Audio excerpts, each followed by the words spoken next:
ఆదియందు దేవుడు భూమి ఆకాశములు సృజించెను. భూమి నిరాకారముగాను శూన్యముగాను ఉండెను. చీకటి అగాధ జలము పైన కమ్మియుండెను. దేవుని ఆత్మ జలముల పైన అల్లాడుచుండెను.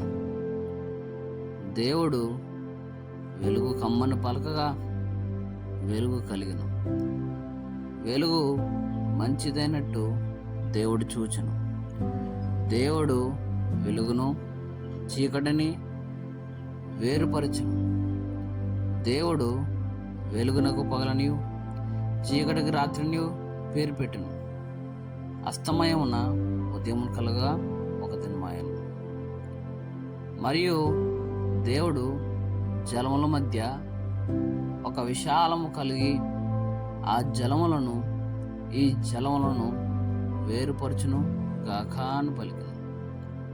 దేవుడు ఆ విశాలము చేసి విశాల క్రింద జలములను విశాలము మీద జలములను వేరుపరపగా ప్రకారమైన దేవుడు ఆ విశాలమునకు ఆకాశం అని పేరు పెట్టాడు. అస్తమయమున ఉదయం కలుగ్గా రెండవ దినమాయన. దేవుడు ఆకాశం క్రిందనున్న జలము ఒక చోటనే కూర్చబడి ఆరిన నేల కనబడగా గాకను పలకగా ఆ ప్రకారమైన దేవుడు ఆరిన నేలకు భూమి అని పేరు పెట్టిన. జలరాశికి ఆయన సముద్రం అని పేరు పెట్టిన. అది మంచిదని దేవుడు చూచు. దేవుడు గడ్డిని విత్తనములు తెచ్చు చెట్లను భూమి మీద తమ జాతి ప్రకారము తమలో విత్తనములు గల ఫలమిచ్చు ఫల వృక్షములను భూమి మొలిపించగాకని పలకగా ఆ ప్రకారమైన భూమి గడ్డిని తమ జాతి ప్రకారము విత్తనములిచ్చు చెట్లను తమ జాతి ప్రకారము తమలో విత్తనములు గల ఫల వృక్షములను మొలిపింపగా అది మంచిదని దేవుడు చూచును. అస్తమయమును ఉదయమును కలుగగా మూడవ దినము ఆయన.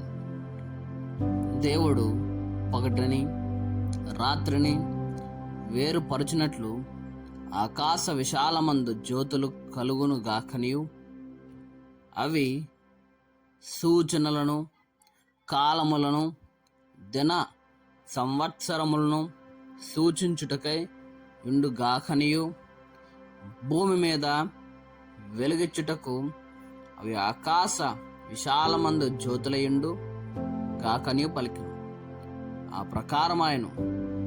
దేవుడు ఆ రెండు గొప్ప జ్యోతులను అనగా పగటిని ఏలుటకు పెద్ద జ్యోతిని రాత్రిని ఏలుటకు చిన్న జ్యోతిని నక్షత్రములను చేసెను.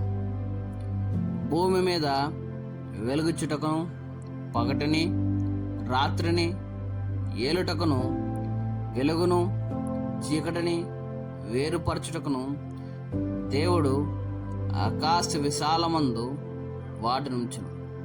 అది మంచిదని దేవుడు చూచు. అస్తమయమున ఉదయమున కలగ్గా నాలుగవ దినమాయన.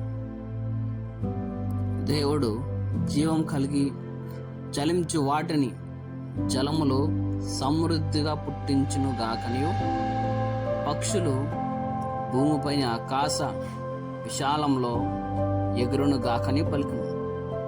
దేవుడు జలములలో వాటి జాతి ప్రకారము జలములు సమృద్ధిగా పుట్టించిన మహా మత్స్యములను జీవం కలిగి చలించి వాటన్నిటినీ దాని జాతి ప్రకారము రెక్కలు గల ప్రతి పక్షిని సృజించును. అది మంచిదని దేవుడు చూచును. దేవుడు మీరు ఫలించి అస్తమయమున ఉదయమున కలుగా ఐదవ దినమాయను. దేవుడు వాటి జాతి ప్రకారము జీవము గల వాటిని అనగా వాటి జాతి ప్రకారము పశువులను పురుగులను అడవి జంతువులను భూమి పుట్టించుగాకను పలికెను.